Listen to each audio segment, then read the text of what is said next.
Awakening strength, the forest swallowed them in darkness. Trees loomed tall, their branches tangled like claws against the night sky. The man pushed the chair as fast as he could, his breath sharp and heavy. Behind them, the shouts of soldiers grew louder, the buzz of drones circling closer. The alien woman clutched the sides of her exoskeleton chair, fear racing through her veins.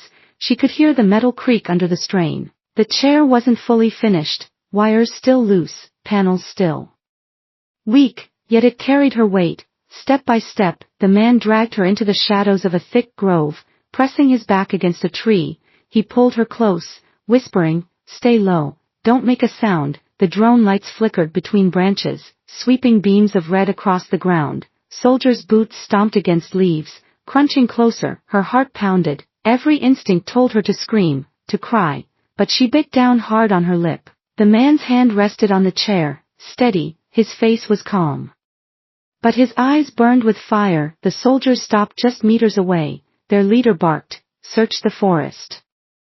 The alien is crippled, she can't get far." Those words struck her like knives. Her family had said the same, useless, broken, trash. But then she looked at the human, crouched in front of her, ready to fight. His very presence contradicted their cruelty. A soldier's light swept dangerously close. The man pulled a small metal sphere from his pocket, a trap he had built from scrap. He tossed it silently into the leaves.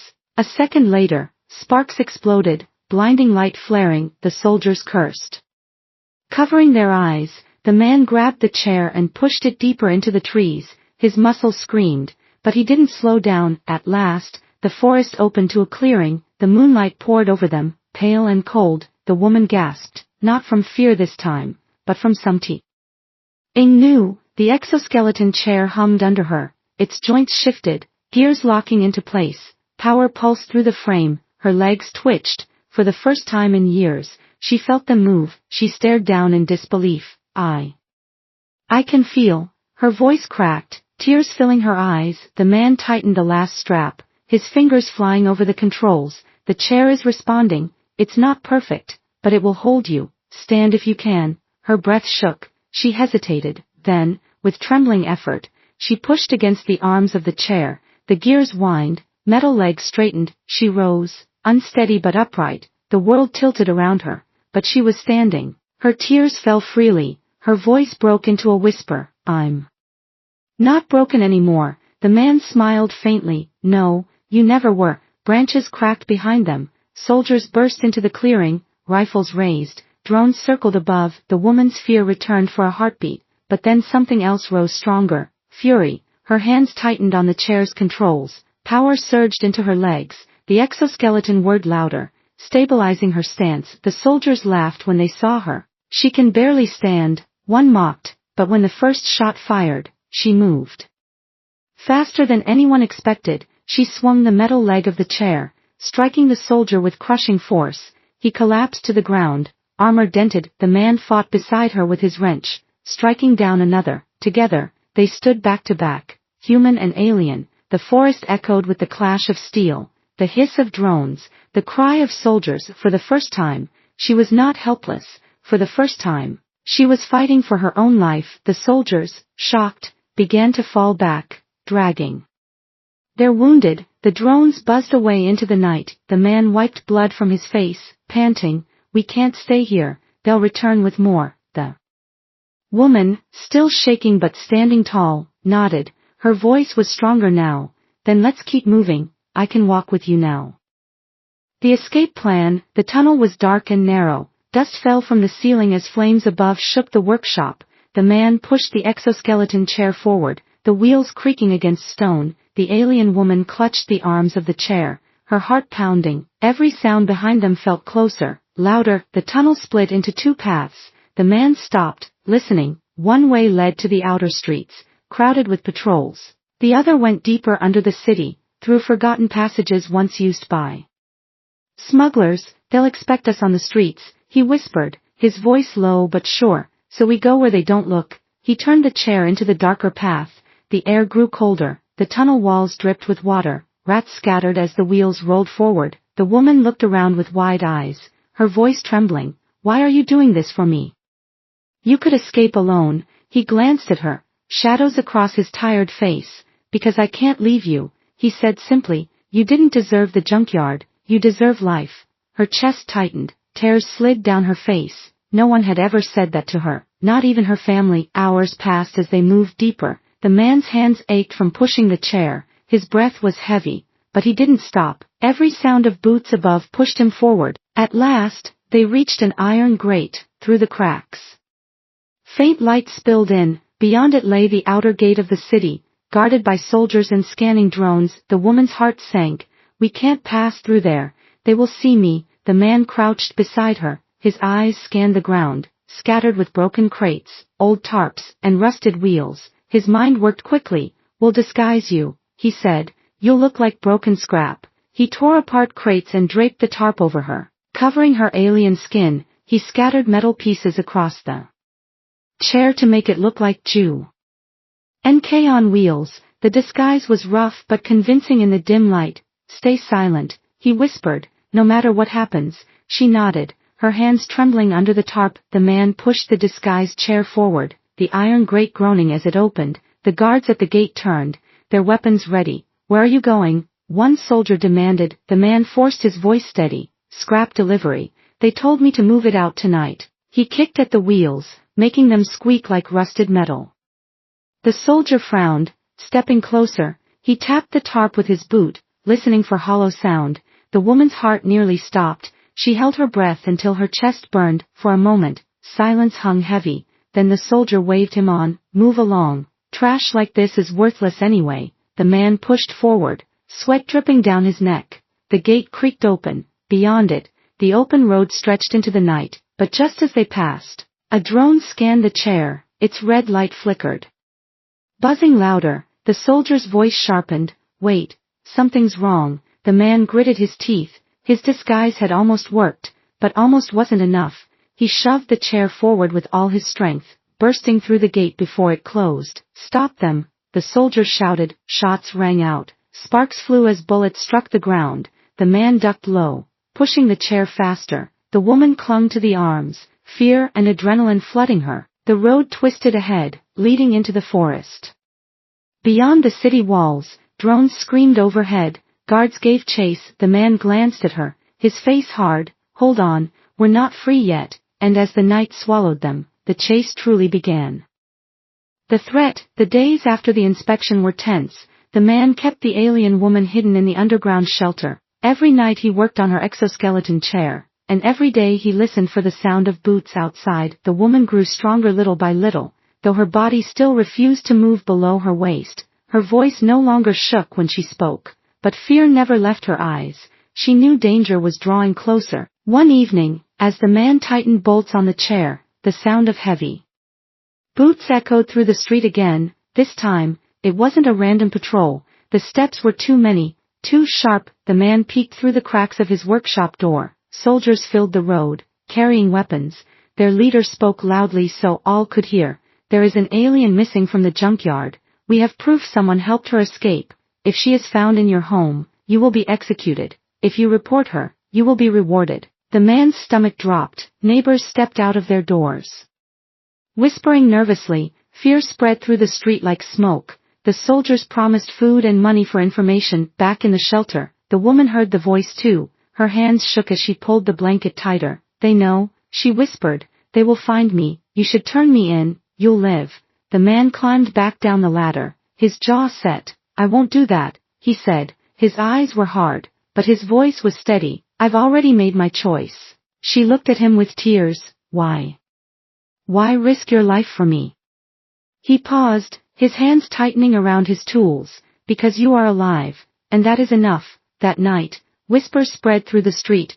Neighbors had seen him bringing heavy things inside. Some had noticed the flicker of sparks late at night. Rumors grew, and soon, soldiers came again. This time, they didn't knock. They forced the door open, wood cracking against steel. The man's heart raced. He ran down the ladder, breath heavy. They're here, he said, pulling out a bundle from under the cot. Inside were scraps of metal shaped into strange devices, small traps he had built from junk. He planted them quickly at the top of the ladder, sparks flying as he set the wires. Above, soldiers stormed into the workshop, boots stomping against the floorboards, their voices sharp. Search everything.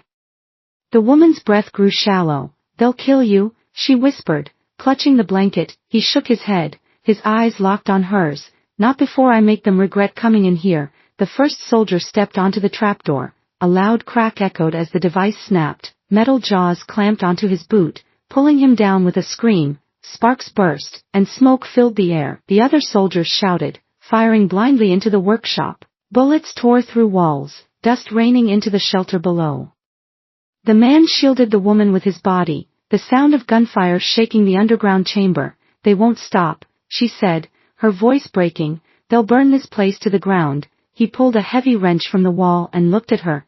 Then we leave tonight. Her eyes widened. I can't walk. You will, he said, pointing at the exoskeleton chair, half finished but strong enough to hold her weight. He lifted her carefully, strapping her into the chair. She felt the cold metal around her body. The machine hummed as he connected the power cell. For the first time, she felt her legs shift slightly under its support. Above them, the soldiers regrouped, smoke clearing. Their leader shouted, burn the workshop.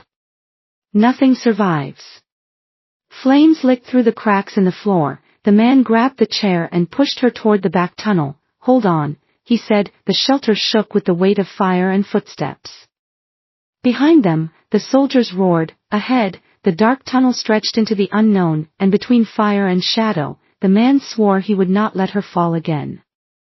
Hidden shelter. The knock on the door thundered through the small workshop. The man's chest tightened. He wiped sweat from his forehead and opened the door slowly. 2 soldiers stood outside, armored in black steel, their eyes cold, rifles hanging at their sides. Behind them, a patrol drone hovered, its red light flashing like a heartbeat. Inspection. 1 soldier barked, pushing forward without waiting for permission. The man stepped aside, forcing his face to stay calm. His mind screamed at him to hide better, to cover her more. The blanket over the alien woman was still, but he feared they would notice the faint rise and fall of her breathing. The soldiers walked around, checking shelves and crates. They opened boxes, kicked at piles of scrap. One bent down, picking up a half-finished machine. You building again? The soldier sneered. Scrap collectors like you think you can make something useful from trash. Pathetic. The man forced a small smile. It keeps me busy. The soldier dropped the machine with a loud clang. The man's heart jumped, but the blanket did not move. The alien woman stayed silent, barely daring to breathe. Minutes stretched into hours. Finally, the soldiers left, the drone buzzing after them. The door shut, and the workshop was filled with silence again. The man leaned against the wall, his hands shaking from under the blanket. A whisper. You lied for me. He pulled the cover back, revealing her wide eyes. Her alien face was pale, but a soft light shone in her gaze. Don't thank me yet, he said. We need to keep you hidden better. They'll be back. He lifted her gently and carried her to the back of the workshop. There, behind a rusted panel, was a trapdoor leading underground. He pushed it open and climbed down carefully. The hidden shelter was small, carved from old stone and lined with metal sheets. A single lamp glowed dimly, casting long shadows on the walls. He laid her on a cot and pulled a thin blanket over her. This is safer, he said. They won't find you here. She looked around, confused. Why are you doing this? You don't even know me. He sat on a crate, his face hard but his voice soft. Because I know what it feels like to be thrown away. People once called me useless too. I won't let that happen to you. Her eyes filled with tears. She turned her face away, not wanting him to see. For the first time since her family abandoned her, she felt warmth. Not from the blanket, but from his words. He reached for the unfinished chair, dragging it down into the shelter. Sparks lit the dim room as he began working again, hammering, welding, fixing. Each strike echoed through the underground chamber. She watched, her heart pulling between hope and fear. Part of her still believed it was impossible, that no one could care this much, yet his steady hands proved her wrong. Above them, the night grew louder. Patrols moved through the streets, rumors spreading of a missing alien. The danger outside thickened. She whispered, almost to herself, if they catch you, you'll die. He didn't stop working. His voice was steady. Then I'll make sure they don't catch me. The lamp flickered. The air grew heavy. Somewhere above, boots marched past. The sound echoed through the cracks in the walls. She closed her eyes, pressing her hand to her chest. For years, she had prayed for someone to see her as more than broken, and now, in the hidden shelter, she realized her prayer had been answered. But prayers came with a price. Outside, enemies hunted for her. Inside, a human was building hope with his own hands, and soon the world would force them both to pay. The human's decision. The man carried her through the broken gates of the junkyard, his boots crunching against gravel. Every step felt heavier, not because of her weight, but because of the choice he had just made. He knew what this meant. Helping an alien was dangerous. The city guards punished humans who crossed that line, but he did not stop. His workshop was small, hidden at the edge of the scrapyard. He pushed open the door with his shoulder and stepped inside. The smell of oil and burnt wires filled the room. He laid her carefully on a worn blanket spread over a metal table. For a moment, he only looked at her. Her breathing was shallow, her face pale under the flickering lamp. She tried to speak, but her voice was weak. "You should leave me," she whispered. Her alien eyes glistened with fear. "If they find me here, you will die too." The man shook his head. His voice was calm but firm. "If I leave you, you die tonight." "I won't let that happen." She stared at him, confused. Her own family had called her a burden, yet here was a stranger, a human, saying the opposite. He fetched a pot of water and placed it on a small fire. The warmth spread in the cold workshop. He cut old cloth into strips and cleaned the cuts on her arms. She flinched at first, not trusting his touch, but soon her eyes closed as the pain softened. Outside, dogs barked and metal clanged. The junkyard was never truly quiet, but tonight, there was another sound. Patrol drones buzzed faintly in the distance. Their red lights swept across the horizon, searching. The man stiffened. He moved to the window, pulling the curtain tight. His heart beat faster. If the drones detected an alien inside his home, soldiers would storm in. He turned back to her, whispering, "We don't have much time." From his shelves, he pulled out tools, wires, and small machine parts. He began working quickly. Assemble. Something that looked like a crude chair with metal legs and harnesses. Sparks flew as he welded the pieces together. She watched with weak eyes. What are you doing?" "Building for you," he said, not stopping his hands. "If you cannot walk, then I will give you something that can." Her chest tightened. No one had ever spoken to her like that before. Her own people had left her for dead, but this human was talking as if her life had value. The firelight glowed on his tired face as he worked. Sweat dripped down his brow. The sound of his tools filled the room, sharp and quick. But outside, the sound of engines grew louder. A patrol was moving closer. The woman's eyes widened in fear. "They are coming," she whispered. "If they find me here, they will kill you first." He paused, staring at the unfinished chair. His mind raced. He could throw her back into the junkyard and be safe. That was the easy choice, the smart choice. But when he looked at her trembling face, he knew he could not do it. "No," he said firmly, "I won't abandon you." The patrol lights flickered outside the window, sliding across the street. His heart pounded. He pushed the chair aside for now and grabbed a thick blanket. He covered her quickly, hiding her alien features. The engine stopped. Boots hit the ground. Someone knocked at his door. "Open up," a soldier's voice shouted. "Inspection." The man froze. His eyes darted to her under the blanket. Her breathing was fast and shallow. His decision was no longer about saving her. It was about whether he could lie to soldiers who would kill him without hesitation. He wiped his hands on his shirt, steadied his breath, and walked toward the door. His shadow stretched long across the floor. Behind him, the alien woman whispered a silent plea into the darkness, and as he placed his hand on the lock, he knew his life would never be the same again. The junkyard cry. The night was dark over the junkyard, a place where broken machines and forgotten lives were left to rot. The air was heavy with the smell of rust and smoke, and the wind whistled through piles of twisted metal. Somewhere in the middle of all that waste, a faint cry rose. A weak, broken sound. It came from her, an alien woman left between old engines and cracked glass. Her body could not move. Her legs did not answer her mind. Her arms shook with the effort to push herself up.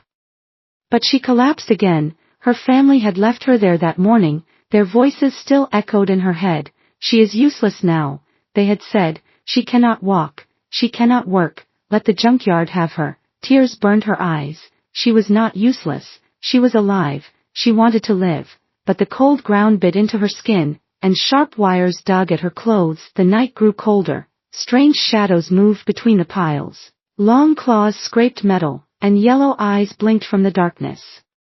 Junkyard scavengers, hungry beasts that fed on anything weak. They were coming closer, sniffing the air. Her heart raced. She tried to scream louder, but her throat gave only a broken whisper. She thought this was the end, abandoned by family, soon to be eaten like trash. Then, footsteps, heavy, steady footsteps on gravel. A beam of light cut through the dark, sweeping across broken parts and landing on her face. She froze, her wide alien eyes reflecting the glow. A man stood there, a human. His coat was worn, his boots covered in dust. He looked like someone searching for scrap, but his eyes locked on her. He did not move for a moment, only stared. The scavenger beasts hissed and slunk back into the shadows, afraid of the light. She whispered, her voice trembling, "Please, don't leave me." The man stepped closer. His lamp revealed her pale skin, her strange features, and the cuts the T marked her body. He saw the way she tried to move but could not. He saw the tears on her cheeks. He could walk away. She was not his problem. Helping her could bring trouble, but something in her eyes, something desperate and broken, made him stay. He knelt beside her. His voice was low but steady. "Who did this to you?" She looked at him, lips trembling. "My family," she said. "They left me here to die." His jaw tightened. For a moment he said nothing. The junkyard wind howled around them, carrying the smell of rust and oil. Behind him, the beasts crept closer again, hungry for the weak. Their eyes glowed in the dark. The man raised his light, glaring into the shadows.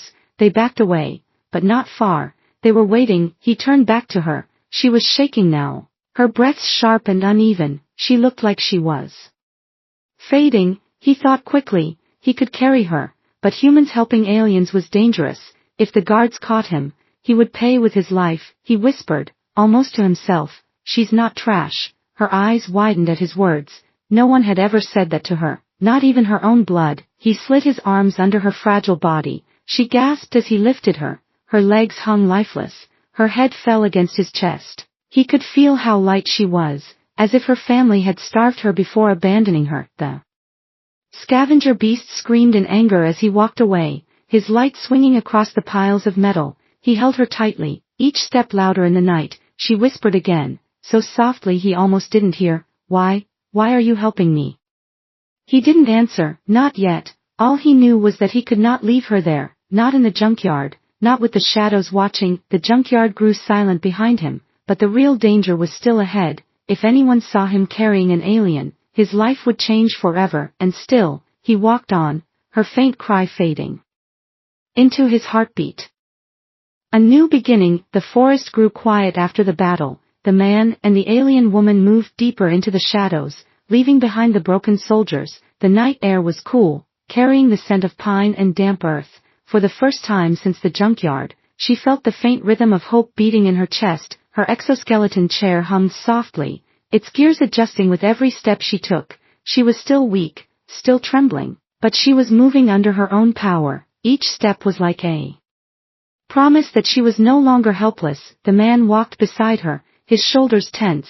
He scanned the dark trees for more patrols. Every rustle of leaves made him grip the wrench tighter, but when he glanced at her, his eyes softened. He could see how much it meant for her to stand, to walk, to fight. At dawn, they reached the edge of the forest. Beyond the trees stretched wide grasslands glowing under the rising sun. Indiana the distance. Mountains shimmered in silver mist. It was a land far from the junkyard, far from soldiers. The woman stopped, staring at the horizon. Her voice was small, almost fragile. "I never thought I'd see a sunrise outside that place." The man looked at her, then at the horizon. "You'll see many more," he said quietly. They found an abandoned cabin hidden near the tree line. The walls were cracked, the roof sagged, but it was shelter. Inside, the man built a small fire, the warmth filling the room. The woman sat across from him, her strange alien eyes reflecting the flames. For the first time, they spoke without fear of being overheard.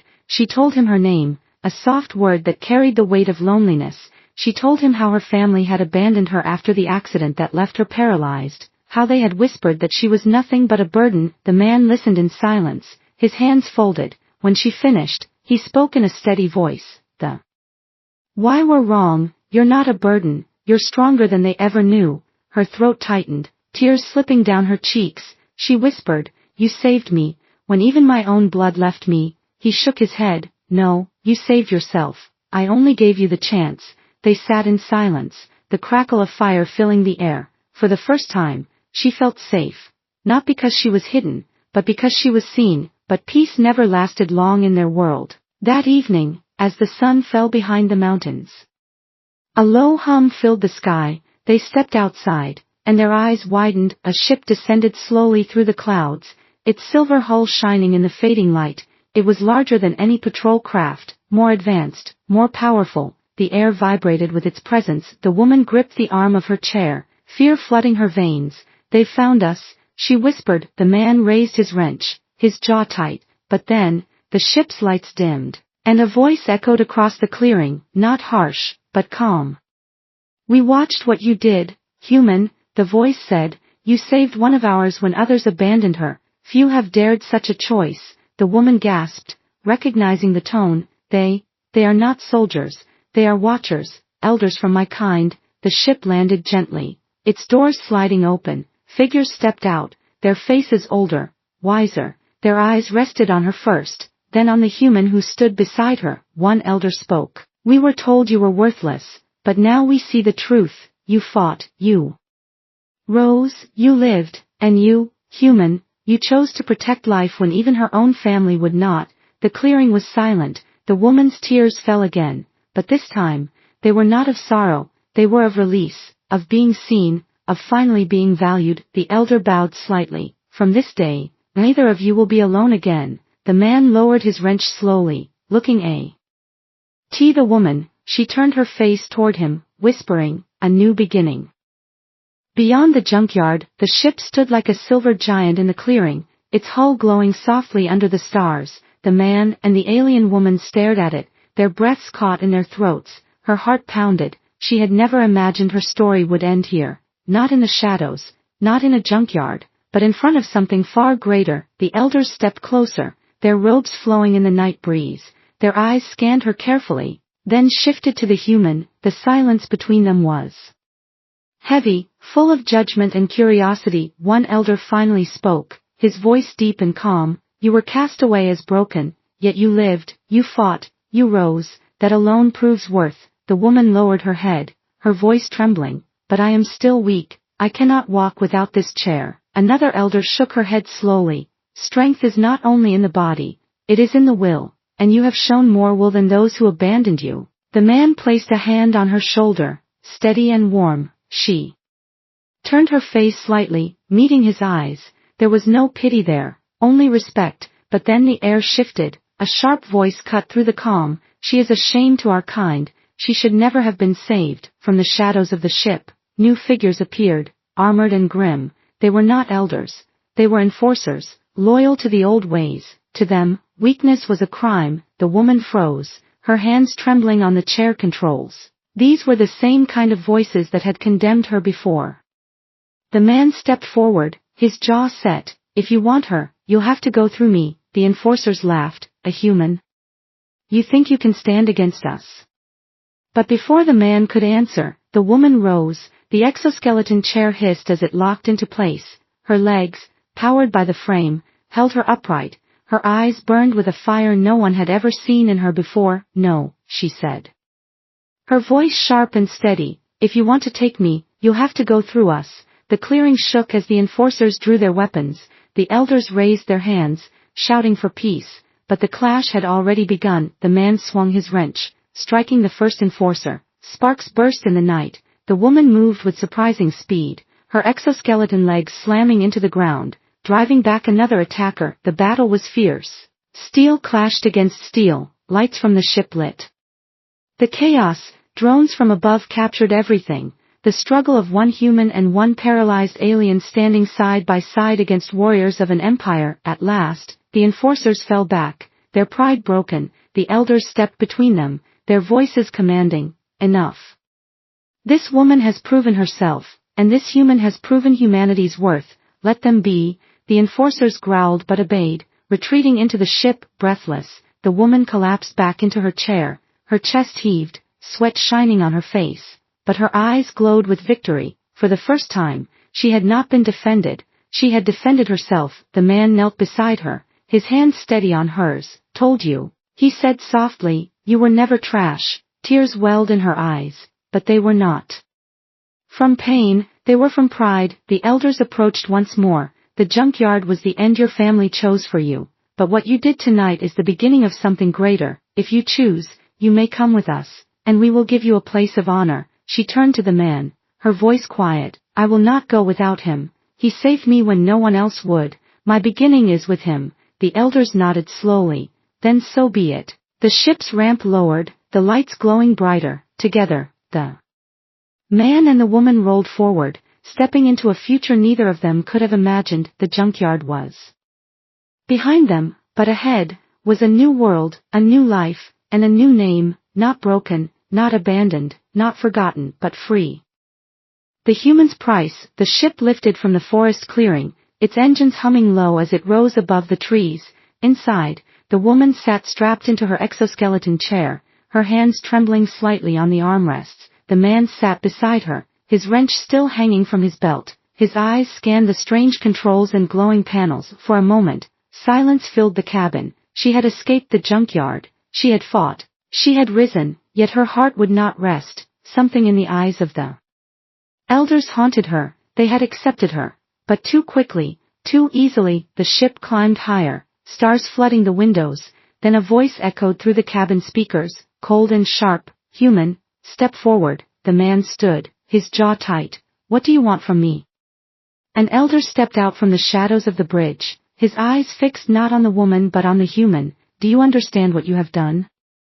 You broke the law of two worlds, you sheltered an alien castaway, you attacked soldiers of the Empire. For this, there must be a price. The woman gasped, her hands tightening on the chair. No. He saved me.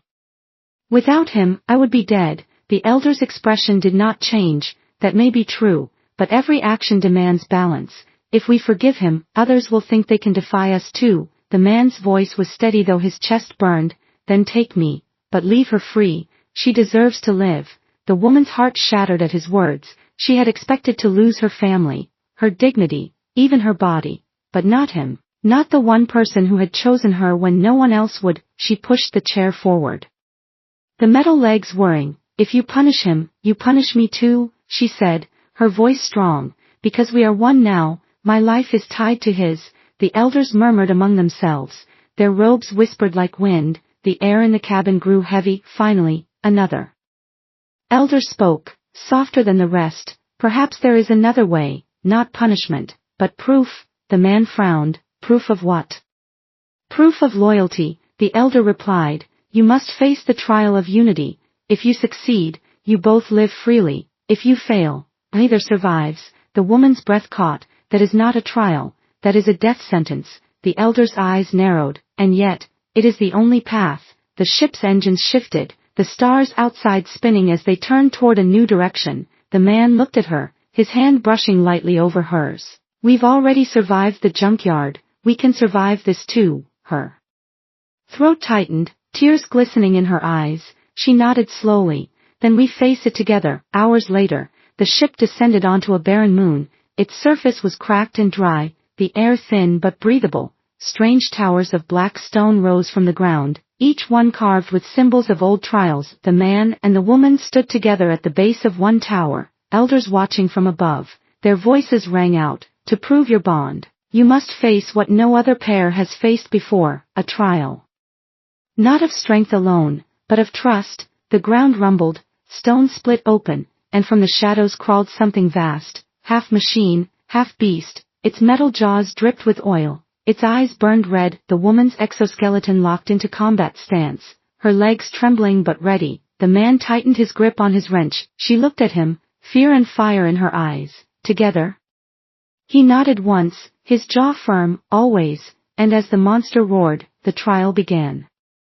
The trial of unity. The ground shook as the beast machine roared. Its voice was metal grinding against stone, sparks flew from its jaws, and steam hissed from vents along its armored body. The moon's barren air trembled with every step it took. The man tightened his grip on the wrench, his knuckles were white, his heart pounded, but his eyes did not waver. Beside him, the alien woman's exoskeleton chair hummed. Locking into combat stance, she could feel its weight pressing against her body, but also its power. For the first time, she was not running, she was standing to fight. Above, the elders watched from the black stone tower, their robes fluttering in the thin air, their voices echoed like judgment. Strength is nothing without unity. Survive together or die together. The beast charged, its claws smashing through the ground. Stones shattered and dust rose. The man pushed the woman aside just as a claw slammed into the spot where they had stood. The shock wave threw him onto the cracked soil. Get up, she shouted, fear tearing at her voice. He rolled to his feet, coughing, his chest ached, but he raised his wrench like a blade. The beast turned, its glowing eyes locking on him, its jaws opened wide, revealing gears dripping with oil. The woman's heart raced. She couldn't let it crush him. Her hands gripped the controls of the exoskeleton. She pushed forward, metal legs slamming into the ground. The machine chair surged with sudden speed. She struck the beast's side, her legs crashing into its armor. The impact rang out. The beast stumbled, sparks spraying. The man seized the moment, swinging his wrench into one of its exposed joints. Metal screeched as gears cracked, but the beast was not finished. It roared and spun, its tail, a long whip of steel, lashed out. It struck the ground near them, sending both tumbling back. Pain shot through the woman's body. He gasped, gripping the chair tighter. I can't keep up. The man staggered to her side, his hand gripping hers. His voice was firm even through the pain. Yes, you can, but not alone, not me alone either. Together. She looked into his eyes, her breathing rough, and in that moment, something shifted inside her. The fear that had always chained her broke. She straightened, her exoskeleton glowing brighter as the system synced with her will. She nodded. Together. The beast lunged again, but this time they moved as one. He darted left, striking with his wrench, distracting its eyes, while she charged from the right, her mechanical legs pounding with force. Her strike landed, denting its chest plate. The beast roared, turning wildly, but it could not follow both at once.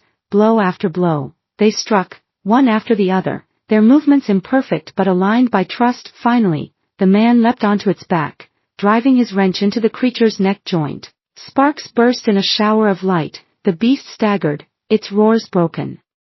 Now, he shouted. The woman surged forward, her legs slamming into the weakened spot. With a final scream of metal, the beast collapsed, crashing into the cracked soil, its red eyes dimmed, the fire inside it gone. Silence filled the moon's surface, only their heavy breaths remained. The elders above raised their voices, echoing across the land. The trial is complete, unity has been proven. The man dropped to his knees, exhausted. The woman stumbled forward, her exoskeleton sparking. She caught his hand, pulling him close. Her tears fell, but this time they were not of fear. They called me broken, she whispered, but we just defeated what none of them could, and it was because of you, because of us. The man smiled faintly, gripping her hand tighter. Not broken, never broken. The elders bowed their heads.